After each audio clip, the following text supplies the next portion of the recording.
Оризот од Кочанско ќе остане неоткупен поради увоз, изјави Цветан Трипуновски на средба со оризопроизводителите во Облешево. Ова се случува затоа што до информациите кои што дојдовме од Царинската управа дека во Република Македонија изминативе 2 месеци се увезени преку 100 тони бел ориз.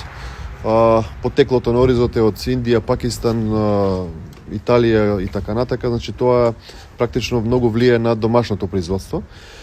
Се поставува прашањето како ориз влегува, дали е тој безбеден за македонските граѓани, дали некој го контролира, затоа што да знае, ако земете предвид дека тој ориз застигне од Индија до Македонија по некоја рентабилна цена за откупните компании, нешто тука е сомнително. Трипуновски смета дека со ова постои и можност за манипулација со оризопроизводителите.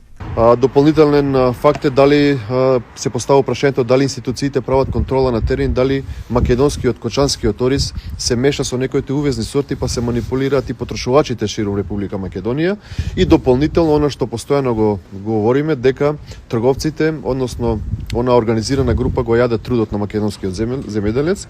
Ако откупната цена на арпат е 30 денари, а килограм, односно 900 грама пакување во маркетите широм Македонија чини преку 110-120 денари, тоа значи дека земјоделците работат за бадијала, а некој друго јаде нивниот труд.